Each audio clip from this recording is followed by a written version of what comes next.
All right. Hello out there. Welcome to the 10th episode of Something Fell, a YouTube show devoted to Cerebus, the Aardvark by Dave Sim.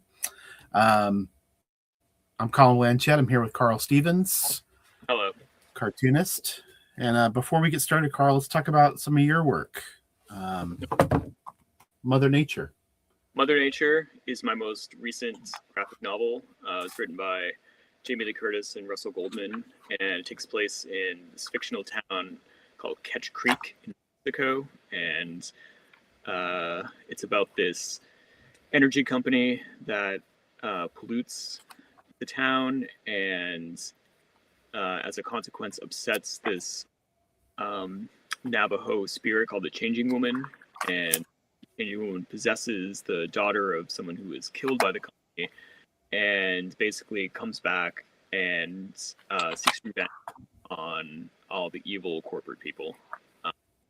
It's from Titan Comics. It's still in print, and some of my best drawing. All right. And let's talk about Penny. And Penny is probably my most popular book. It's my house cat named Penny, and her existential crisis of just living in my apartment all day. So despite that description, it's funny. It's just all gags. It started in the Village Voice as a weekly strip. So yeah, if you like cats, I highly recommend it. And that's still available from Chronicle Books. And there's a sequel coming out this October called Pepper, about the other cat that lives here. Very excited. For myself, I make a zine about comics. Canon is the main one. This is issue 6, the most recent one. Issue 7 is coming soon. Can't wait. Basically at the printer, waiting to see how that goes. Interviews, articles, what have you.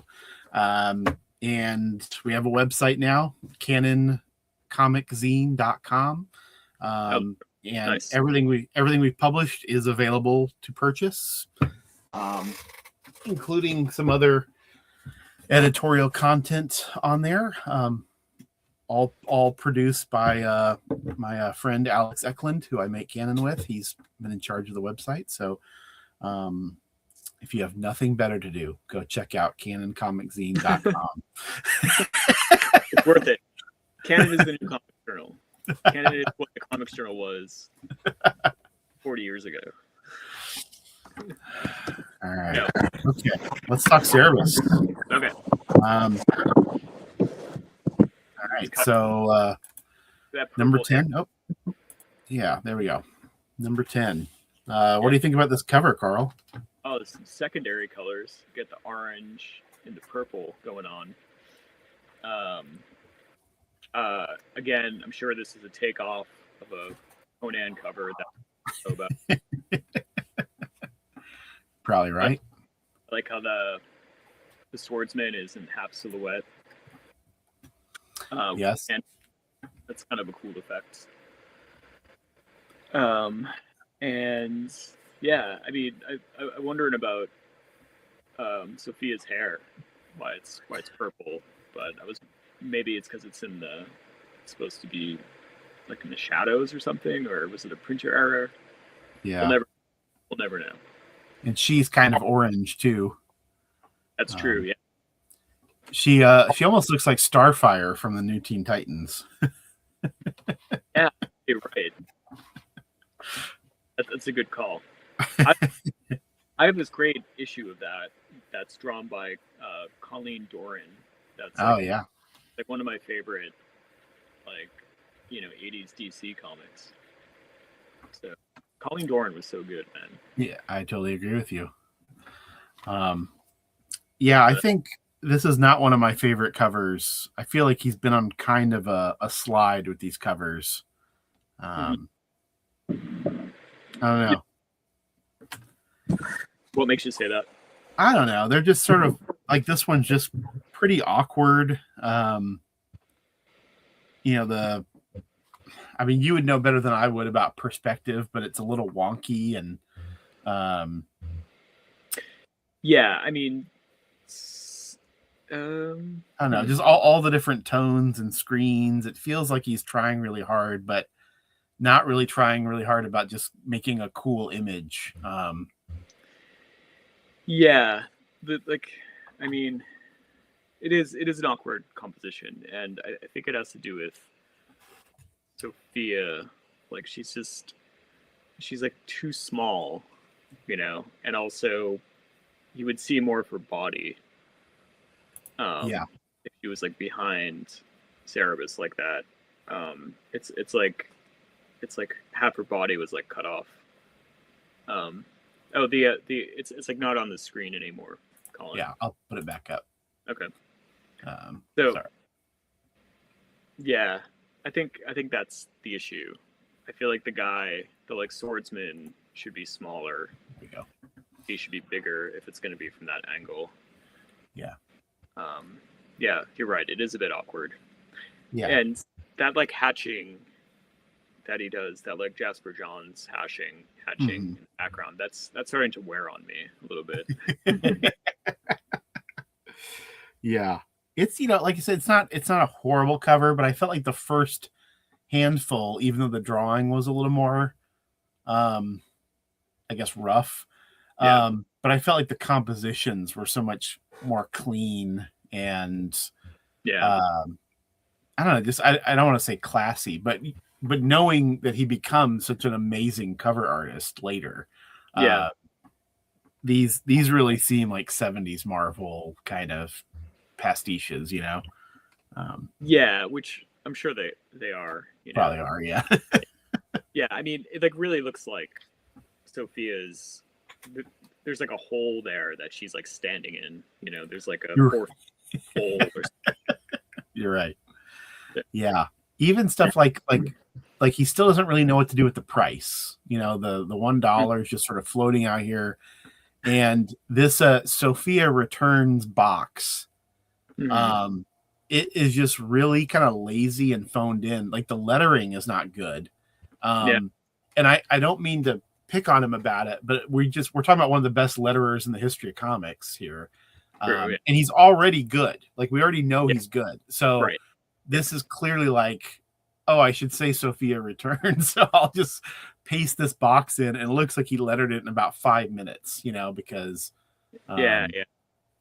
and the like tangent of like the sword like touching like the bottom of it, it's just that's a no. If he's gonna have that, it should be smaller. So like like the sword should be like not touching it. Yeah. Do you think he's probably doing the cover last? You think that's how maybe on this one. Yeah. So. Yeah. Yeah, that's a good question. I like wonder like how he works it in, because like when you open it up, I mean that like first page is like masterful. I know we'll get to it in a second, but yeah. Anyways, let's just get into it. And I'll read I'll read the note. Yeah, note from the publisher. Okay. Since the last issue, a few things have happened to Dave and I that I feel would be of interest to you. First of all, we will be at the New York convention this summer along with Phil Seuling's Comic Art Convention in Philadelphia. Details on these cons are on the inside back cover. Dave will be giving a slideshow presentation about Cerebus at both of these two conventions, and at the Atlanta Con on July 27th, 28th, and 29th. We both are hoping to talk to as many Cerebus fans as possible, so if you can make it to these cons, we'd really like to see you there. Not to mention the fact that any positive support during the slideshow would be appreciated greatly. For myself, one of the largest reasons I'm looking forward to these cons is that I've never been to an American convention. I keep hearing how good they are and how great the fans are. Just writing about it, I can hardly wait to be there. If you read the letters page, you'll probably notice that Dave and I had the opportunity to meet Marshall Rogers in Toronto. What else can I say? The guy is super. That about does it for this issue, except for one thing. I particularly like the ending to this issue's story. No peeking. So I recommend you settle down to it, like right now. See you next issue, Denny. That's cool they met Marshall Rogers. Yeah. I really hesitated about whether I should say this or not. I don't know if you remember this particular piece of gossip. But after Marshall Rogers died, Dave Sim was writing something about him, and he mentioned that for a while he was Denny's lover in the 70s. Yeah. Wow, didn't know that. Yeah. We'll come across that at some point later on, much later on, but he just says weird decade, folks, when he was right. And that has always stuck in my head as like the one thing I know about Marshall Rogers, uh, so like after we're married, I mean, well, they just met him, so yeah, I'm guessing. Obviously, Yeah, I don't know. Jesus. So anyway, totally irrelevant, salacious gossip, but what the hell? We'll throw it out there. Wow. That it just gives it a whole new layer, It really does. It really does. Which is why I thought, fuck it, I'm going to say it. Yeah. All right. Yeah, it's cool. They're going to these conventions, and you can tell kind of how she's nervous about it, and still excited. It's cute. Yeah, it's cute. I mean, it just reminds me of when I was a kid, and going to the first big cons, like in Boston, and just seeing pros for the first time. I mean, it's just it's exciting.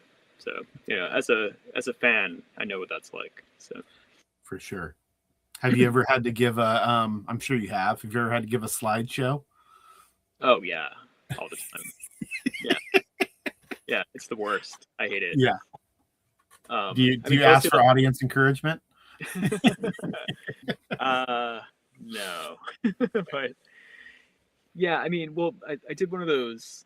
It wasn't the Bob Securowac thing, but it was like another one, and it was like in New York, and I was doing like the Phoenix comic at the time, and it was like 2011, I want to say 2010, and I just read a bunch of the Phoenix comics, and then I remember afterwards Tom Spurgeon came up to me and gave me a nice compliment. He said that he didn't realize how bouncy my dialogue was until he heard me read it. So bouncy. Yeah, I think it's good to have bouncy dialogue. That's a good comment. It is. Anyway. All right. Yeah, let's jump into this the splash page. Yeah, I think this is quite a splash page. This should have been the fucking cover, Yeah. I just like how the trees are bending, the white paint splatter for the snow. It's a cool effect. Like my only criticism would be like the shitty footprints that are in the foreground that could have had more form to them, But yeah, I mean, I just like how he's using these like techniques, Mm-hmm. It's a nice looking page for sure. Yeah, I don't know if I have anything else to say. The even in this issue, I will say I thought there's a lot of these captions are pretty full, right? There's a lot of exposition. But I actually enjoyed this issue more than previous issues. I felt like the exposition was better written. And it didn't feel like he was just filling up space as much. It felt like he was actually trying to tell a story. Yeah, I agree. Yeah, it was definitely more entertaining for sure. And it was about,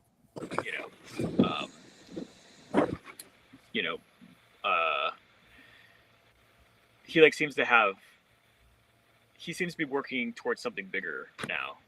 I feel like this issue he's like really like just starting to settle in, and he's like really, I mean, he's been world building the past 9 issues, but I feel like this issue he's like really locked into that at this point, and like he's not just trying to make a parody, he's actually getting serious about this world, It's true. He's dropping all kinds of hints about history and other countries.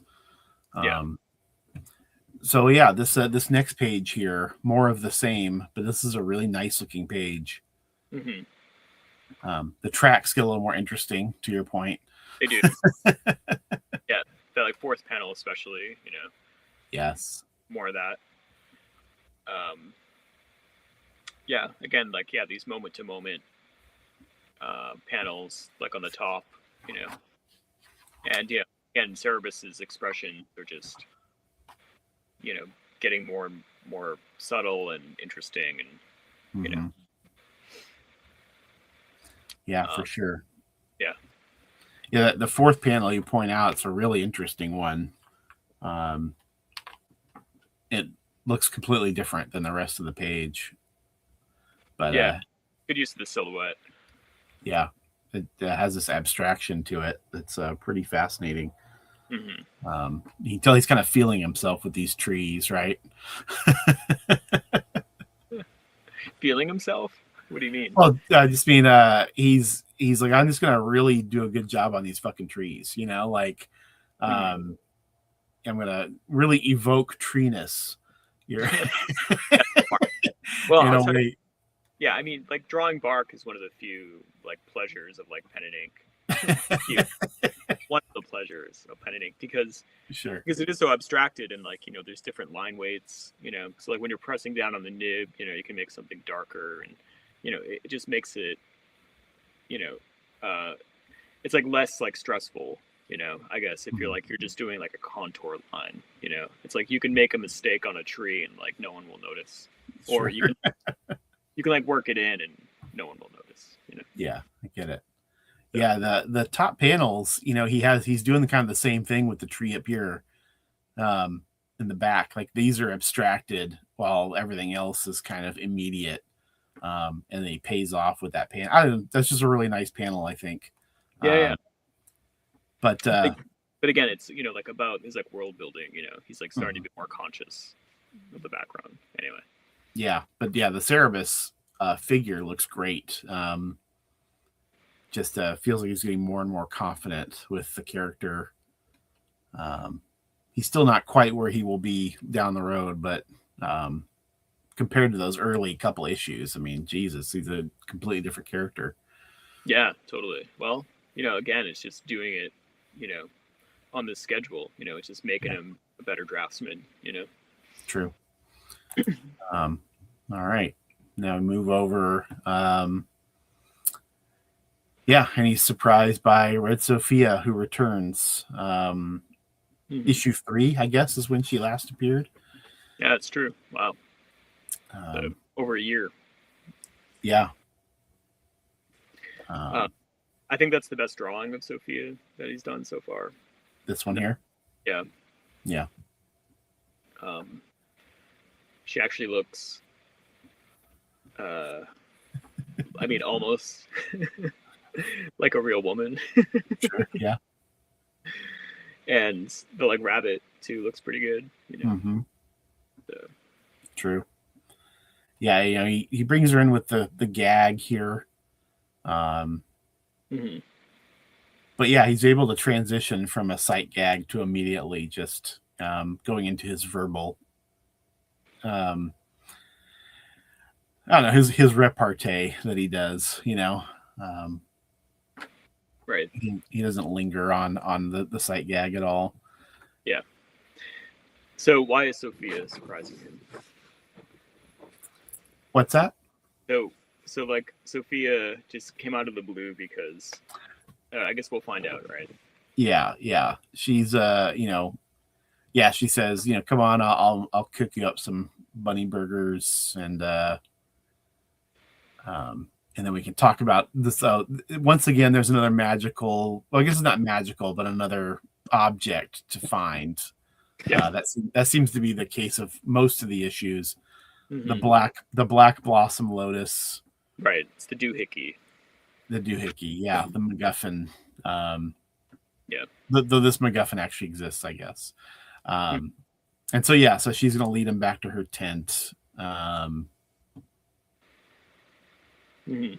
Yeah, not too much to say. Okay, so now we're back to the tent.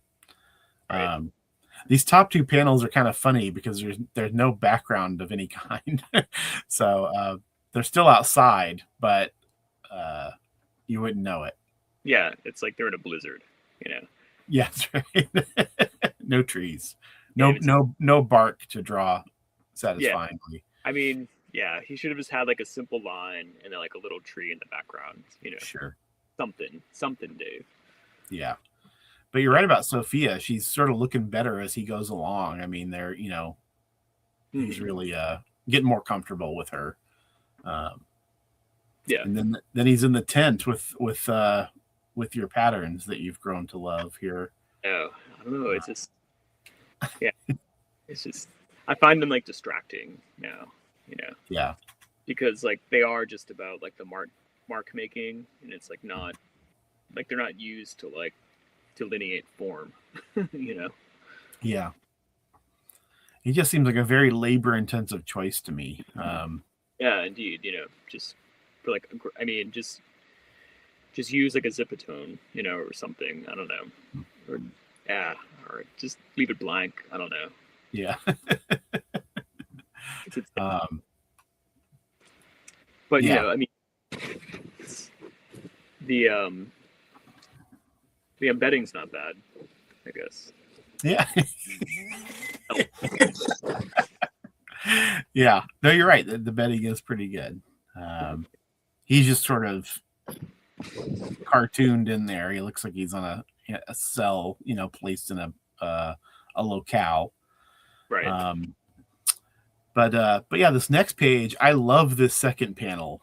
Yeah, me too. With Sophia. And he's grabbing her by the arm, and but we don't know that in this panel. But Jesus, that's just a great looking panel. Yeah. Ooh, it's good shadows, Mm-hmm.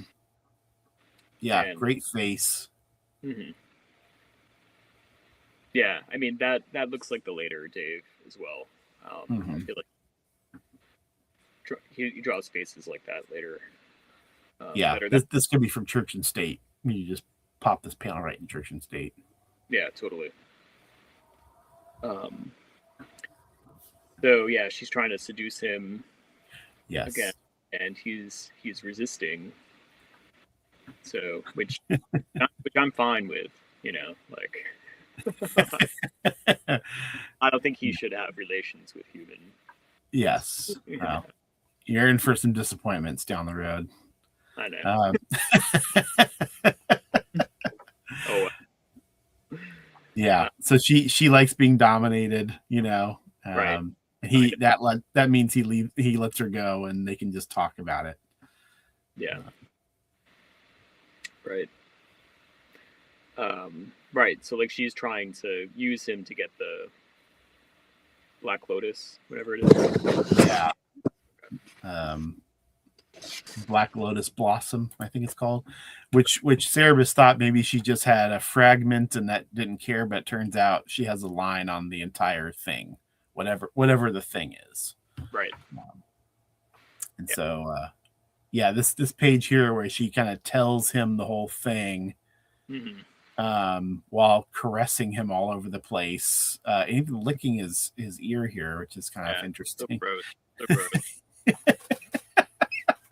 I'm thinking about, like, it was stated that when his fur is wet, it like has this smell. So I mean, if you're licking it, it's like you're just activating that. Yeah. No, that's a nerdy thing to say, but yes, it's true. I mean, he brings it up. Do you really have to ask if Cerebus liked having saliva smeared on his fur?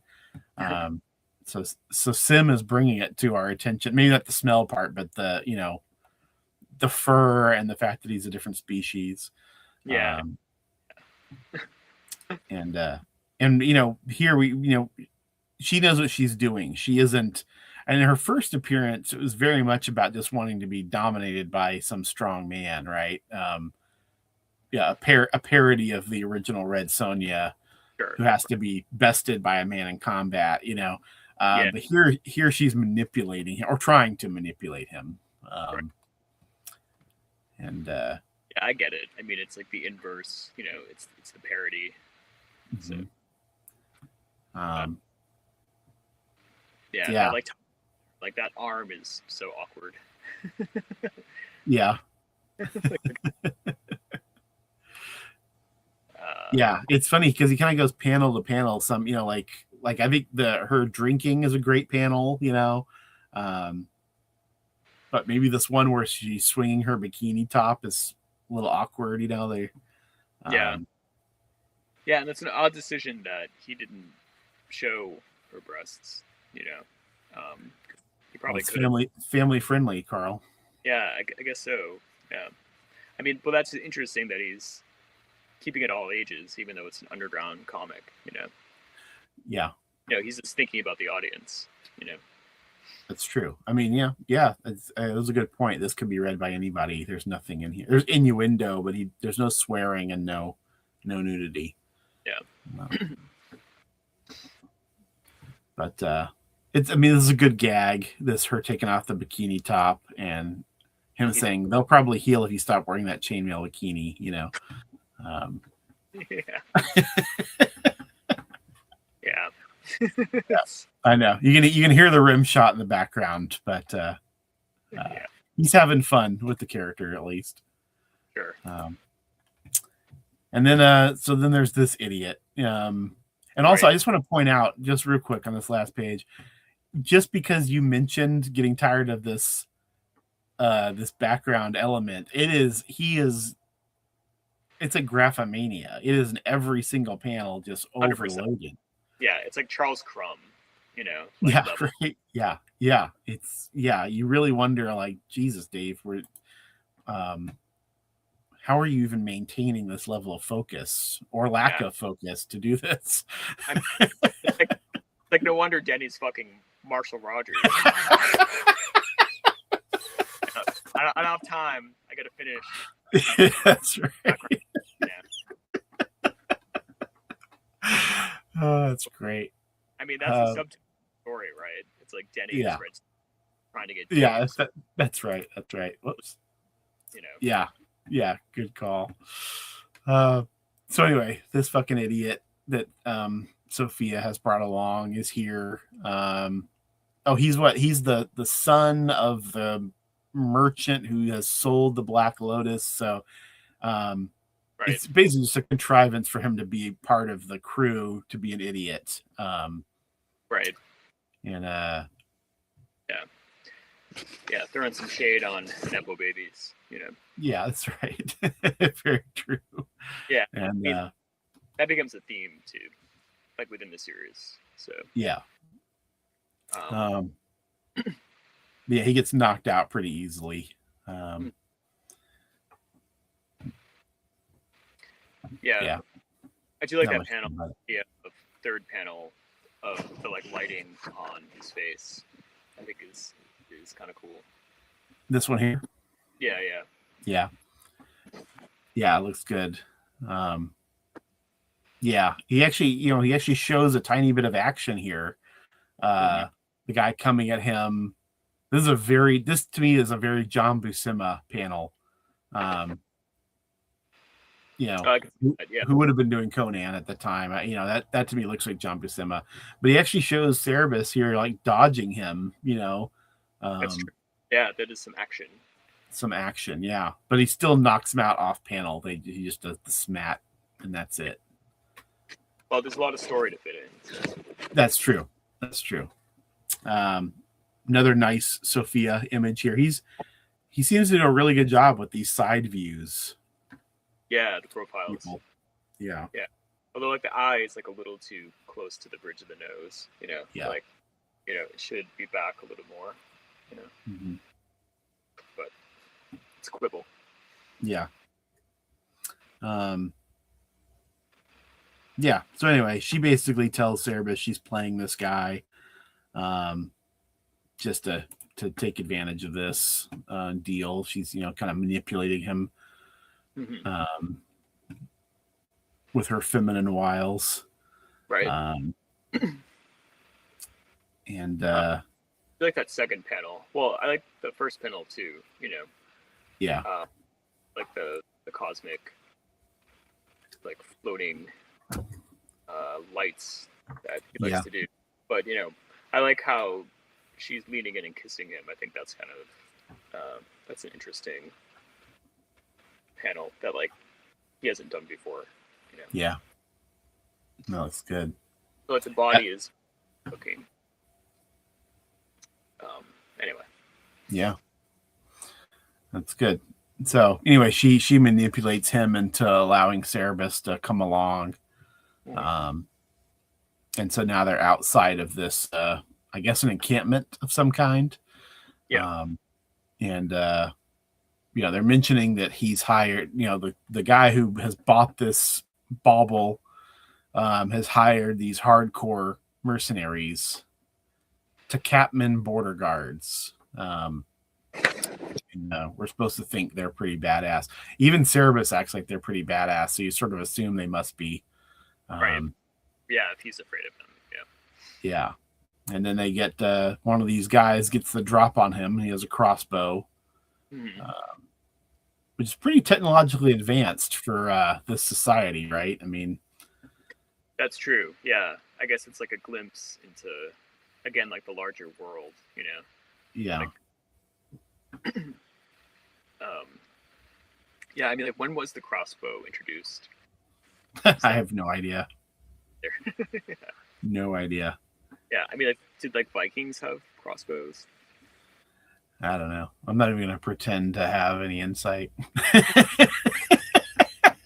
Someone in the comments will pop up and tell us, it was 951, and Yeah. But like, if I was more of a fantasy fan, I would know that like immediately. Yeah.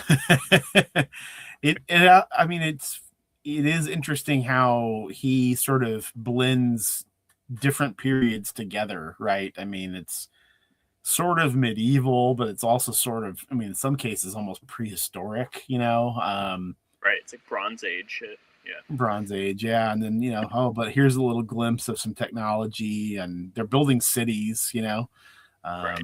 He hasn't quite settled into what, I don't know that he ever really does settle into any sort of unifying, time. Right. Yeah. It all seems kind of vague. I guess there are books, like, eventually, so like the printing press has been invented, so that's true. Later. Good point. Yeah. So anyway, this guy's got the drop on him, and Sophia just basically tells him what we're here to do. We're here to steal the Black Blossom Lotus. Yeah. We kind of got this guy out of central casting. He's just a big old, galoot. Right. And he's doing a lot of the storytelling through captions here.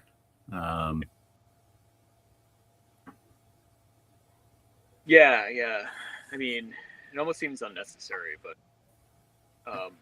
it like makes me think that he's setting something up, Yeah. Like these guys are going to play a larger role, but maybe not. I don't remember. Yeah, me neither. Yeah, I wonder if it's just Roy Thomas's influence. He's got to fill the pages with, their interior, or it's not even an interior monologue. It's sort of just a narrative description. Sure. You're right. It's kind of unnecessary. But like I said, it's a little less off-putting this issue than I think it has been in a couple of the other ones. So, so Cerebus, tells the guy the plan. That basically these guard defenders are going to have to cross a bridge, and they will crash the bridge basically and pick the Lotus out of the rubble. Which seems like a pretty terrible plan, but this guy seems to like it. Yeah. This picture of him, this last panel over here, is pretty interesting. Yeah, I like the lighting on it. Yeah, he looks like a statue, kind of. Yeah, I know. I think where he's pulling that from. I think you're right with like what the Buscema call. I feel like that's kind of what he's going for. Yeah. So anyway. I will say he's doing a better job with all of these pages, making them interesting in snow than he has with some of the previous issues. That's true. Yeah, he's like varying like the weight of the snow. you know, and it actually does look like it's snowing, you know. It's not just Yeah. like uniform, like that rain issue, you know. Mm-hmm. Yeah, exactly. And like Cerebus in this panel, the fourth panel of this page, he's standing in snow with the, you know, you can see snow coming down. Because one thing that's really been apparent these last few issues of us looking at this is that he really does a great job when things are dark, you know, when it goes subterranean. But visually, he keeps this issue looking pretty good. Yeah, totally.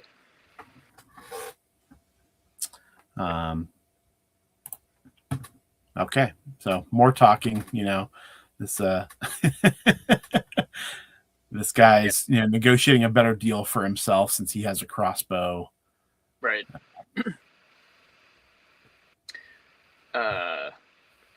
Yeah, I feel like this is probably the weakest page of the book. Yeah. They're just, yeah, it's just not as dynamic, I guess, as the other pages, and it's just like awkward placement, I think, of all the figures, you know. So he must have been hungover that day. Yeah. This Sophia in the second panel is pretty bad. Yeah. Right. It's just kind of crouched down there. Yeah. Yeah. Yeah. Meanwhile, the Sophia on the next page here in this first panel, I think is pretty good. Yeah, it's definitely better. I don't know, like I wish you wouldn't put those like little like ticks, you know, like shadows like on the side of her skin. I don't know, it just looks awkward. Yeah. Yeah. Yeah, it does. But like the snow, like definitely is good for like kind of like diverting your attention away from all the anatomical problems. Sure. Yeah, or the lack of backgrounds, you know.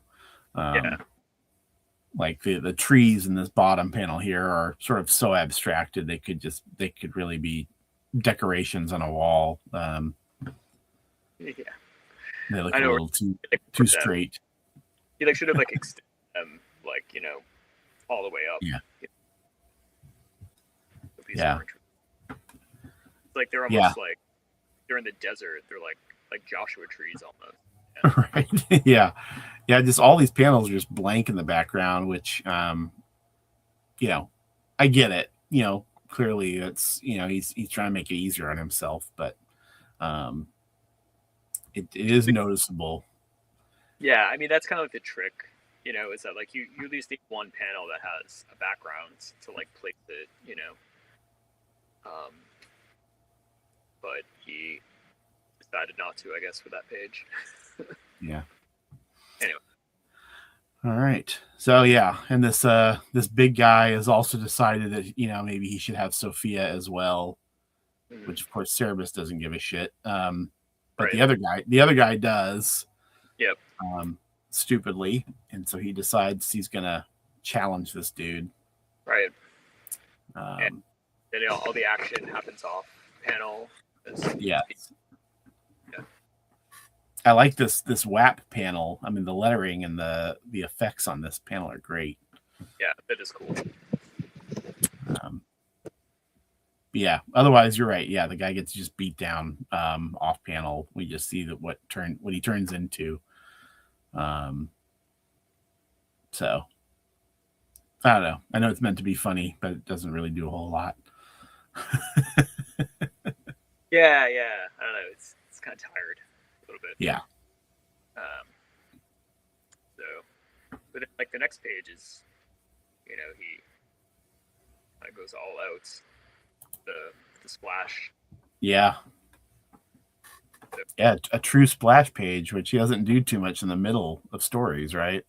Yeah. Outside of his whole like Cerebus going down a staircase with skeletons, I mean, he does that kind of stuff, but this is just like an establishing shot. That's just a big page. Yeah. Although, yeah, like those footprints, just, I mean, come on, man. Yeah. The bridge looks great, though. It does, yeah. Yeah, he must have had a good like reference for that. Yeah, it looks really nice.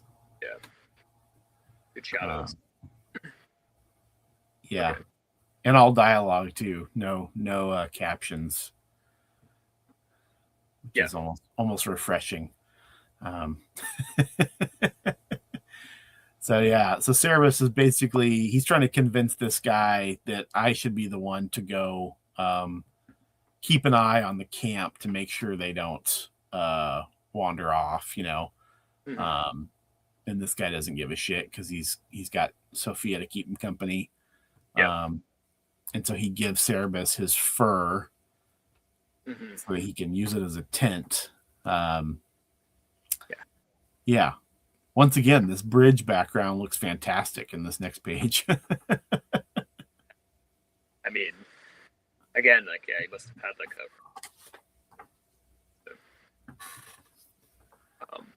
it's definitely, he seemed to be like enjoying like drawing these pages, and especially like the next one too. Yeah. Where we're like inside the tents, like that first panel's, very nicely constructed, I think. Mm-hmm. Yeah. Is this the first time that Diamondback has been referenced, or have they talked about Diamondback yet? First time. I was going to mention that. Yeah. So first appearance of Diamondback. Yeah, the card game. Yeah, I should have. Well, I guess I'll wait till it's, there's a game actually happening. But I have a pack of Diamondback cards. Yeah. Yeah, so do I. So we reveal too much about ourselves. Yeah. That's like the one bit of like merchandising that I have. Yeah, they're very cool. So yeah, we definitely we should show them off in a future episode here. We can go through them and look at them. They're very cool. Yeah. So these guys are playing Diamondback. They're gambling like you would see in a Conan comic. Yep. And Cerebus shows up, and he basically is claiming to be the big guy. He's wearing his fur, and he's saying how he's been changed. And the big guy's name is Throgo, which I don't know if we even knew before, but it's a pretty lazy name.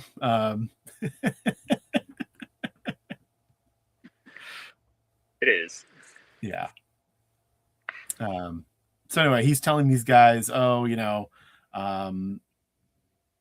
sorcerers, they change me, women being raped, children molested, food prices skyrocketing, I'll guard the merchant, go. And they all go running off. I'm not really sure. I guess to avenge. And it's weird that mercenaries would give a shit about anything happening to anybody else, but. Right. Yeah. Sociopaths with a heart of gold. Yeah. That's right. Yeah. These guys have been described as like the most hard-bitten soldiers around, and they, they're going to leave their card game to go rescue people. Yeah. This next page is really nice, though. It is, yeah. Yeah. Once again, with him with the dark, when the pages get dark. Yeah, he really things. Yeah, varying like splatter. It really does. Yeah. Very cool. Very magical. Yeah, it is. Cerebus looks great. The gray tones really look nice at the background. This bottom panel here where he's walking away. Once again, this tree looks fantastic. Yeah, it's the doohickeys a bit disappointing though. It is. For something that's in the past 28 pages, Yes. But yeah. Basically, all the guys ran off, and Cerebus just pops in there with his sword and says, "Give it to me," and he gets it and walks away. And that's it. He's pulled a fast one on Sophia and Throgo and the other guy. Yep. And that's it. So we get the map. Yep. We sure do. Once again. And then the letters page. Any of these letters stand out to you? See. I mean, like not really. Like, who was? Oh, I mean, just like that guy's name, Ed Boner. Ed Boner. It's rough. Yeah. Yeah.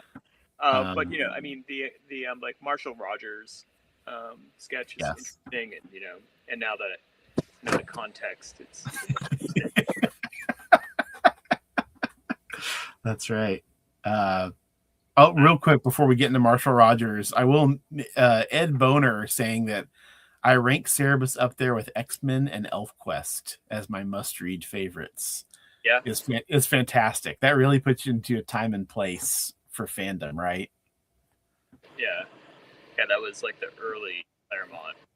Yeah, Neil Adams.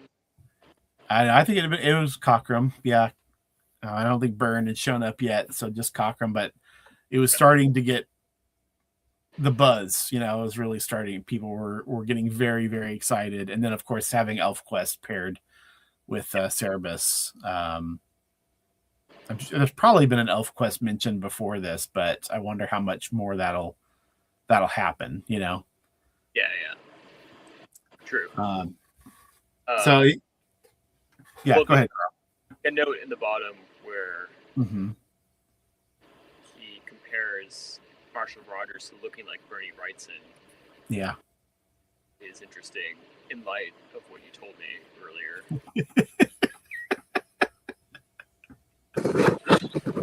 Yeah. Anyway, there's a long story that goes with the accompanying Marshall Rogers sketch. So he pimped Denny to get this drawing. Let's hope not. Yeah. Also, this very ominous note at the bottom. The next issue of Cerebus will be released if I don't have a nervous breakdown. Oh yeah. At the 1979 New York Comic Art Convention. Is this the point where he dropped acid and like had the vision for the 300 issue? Is that what he's alluding to? I didn't think it was quite this early, but we'll have to keep our eyes open here for this. Yeah, because we know that he does have a sort of mental issue that happens. Yeah, like a psychotic break, right? Yeah, that's how it's always been kind of described, even I think by him, Yeah, yeah, for sure. I think so. Yeah. So anyway, but clearly, even though he might just be saying this in a joking way, it feels ominous because we know what's coming. Yeah. Sure. Yeah. Do. Interesting. It's funny how the signs of some of this stuff are sort of a lot of his stuff, are here early, even though they're just in the larval stage, Yeah. We are who we are.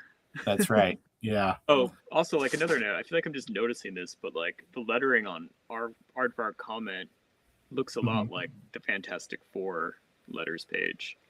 Like what's it called? I mean, it just seems like the same fonts. It might be. Yeah. I mean, it's clearly hand drawn, but yeah. But I mean, it's like a tribute or a parody of like, that letters column. I don't know. It just my brain just anyway. Yeah. Yeah, I've always liked the aardvark comment. I mean, he abandons this eventually, right? I mean, not the name stays the same, but this lettering goes away, I think. Yeah, I think so. As he gets more kind of professional and slick. Right. Yeah. I love letters pages. It was always my favorite part of the book, actually. Same here. Yeah. Yeah. And then the same ads for conventions. I think it's the exact same as last issue. Yeah. Dueling stuff. Yeah. Just Suling again, still. He's clearly helping Dave stay afloat, which is great. So awesome. Yeah. What a bench. Yeah. All right. And that's it. Cerebus number 10. So we'll do it again next time, Carl. Sounds good, man. All right. Thanks to everybody out there watching. Appreciate it. And we will return. See you next time.